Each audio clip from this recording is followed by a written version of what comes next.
I have returned because, unfortunately, I actually managed to hit 5 views and 1 like on the aviation battleship tier list.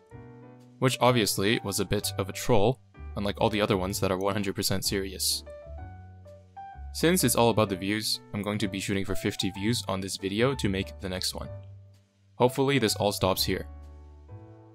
I received quite a few comments in the heavy cruiser tier list saying poor Drake.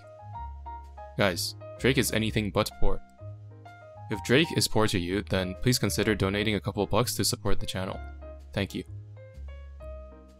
Now I understand that not everyone is going to understand every single joke in my video, and I don't expect them to. So, if you didn't really get what the joke was, right? Come rewatch these videos again, once you finish 10th grade, then again after 12th grade, and once more when you get your first job. I guarantee it'll get better each time.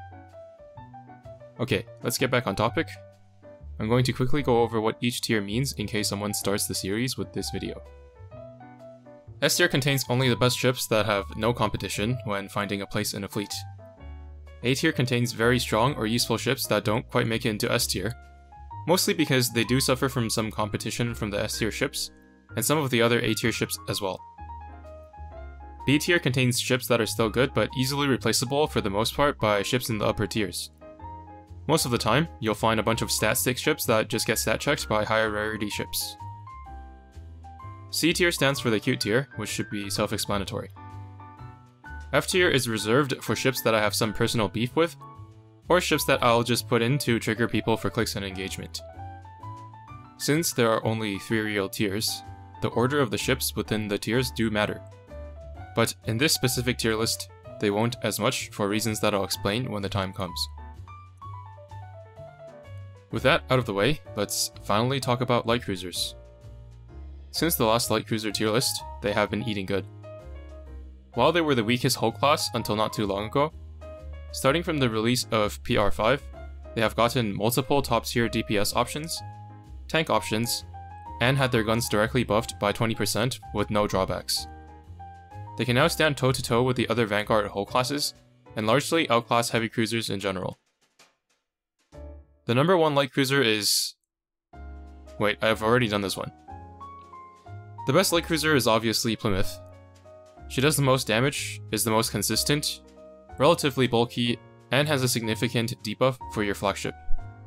None of the other light cruisers really come close to her, so she stands alone in the S tier. In A tier, we begin with a good old Helena. If you have all the good shit, then you don't really need to sync your entire fleet to radar scan and fish for procs anymore. But Helena-centric compositions will still deal the most damage in ideal conditions. If bosses with a fatter health bar or more damage reduction comes along, she will surely make a resurgence. Another good thing about Helena is seeing how irrationally upset some people get when radar scan fails to proc. Judging by their emotional response, you would think that maybe they lost everything they owned in a tsunami or earthquake, found out that their child would be born with an uncurable disease and only live until the age of 5, or bought GameStop stock at 300 USD and found out Robinhood is not letting them sell. Next up is Sirius. Rather than a light cruiser, she's more like just a single skill. Her buff for carriers is very strong, especially against destroyers and cruisers, and it persists through death, so you can just slap a Pearl tier on her and use her as a sacrifice. Next up is Aurora. She has one of the most powerful debuffs in the game, and I'm sure that one day we'll get a boss that it actually works on. Next up is Scylla, a personal favorite of mine. Her damage against non-heavy armor enemies is top tier, and she has very good anti-air.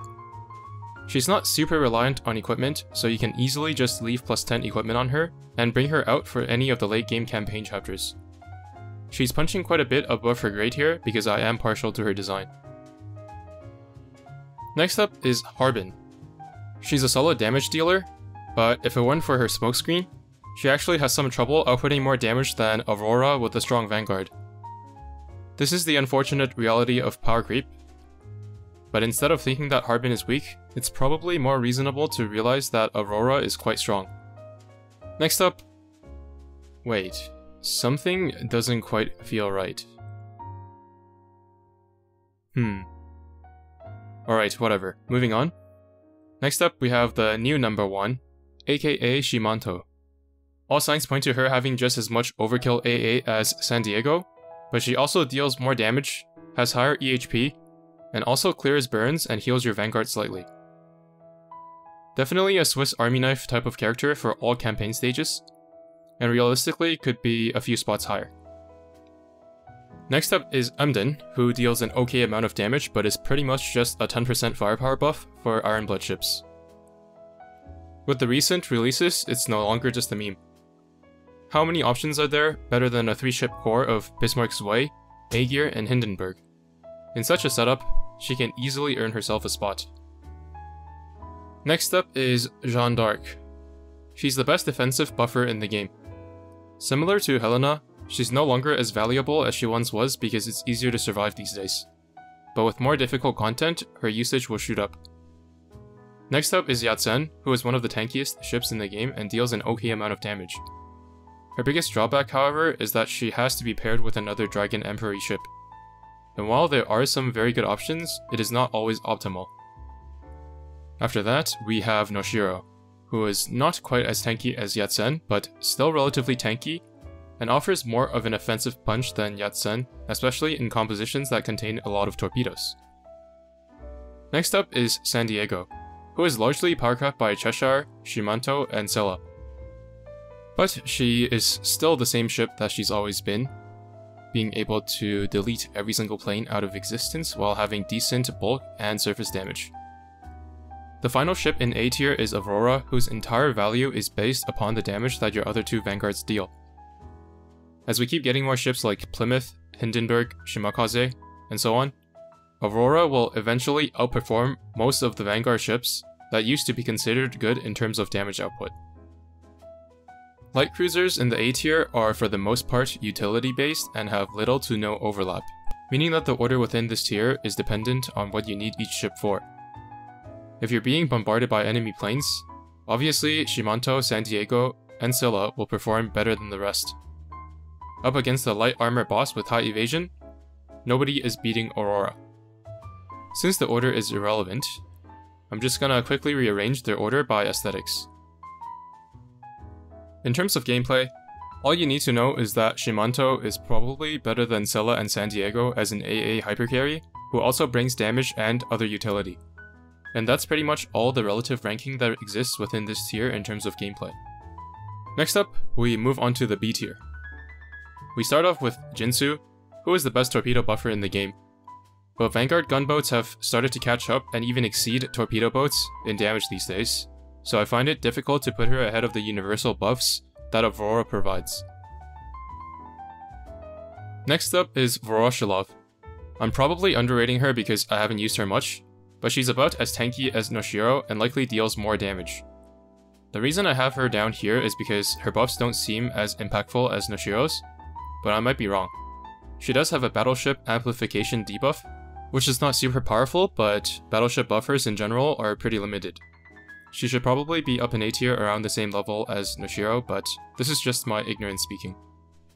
Next up is Helena Meta, who provides some decent support, but it is quite a pain to sync your fleet around her cooldowns and mostly used as a stat stick.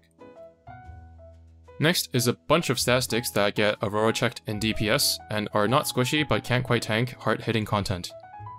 They all have varying degrees of damage and survivability, but if the rest of your fleet is properly constructed with good ships, choosing one of the stronger ones, such as mains, won't make or break your clear over choosing one of the weaker ones like Belfast. As a result, I have ordered them by aesthetics. Next up is Bellona, who is the tankiest air raid assist provider in the game, but not by a huge margin.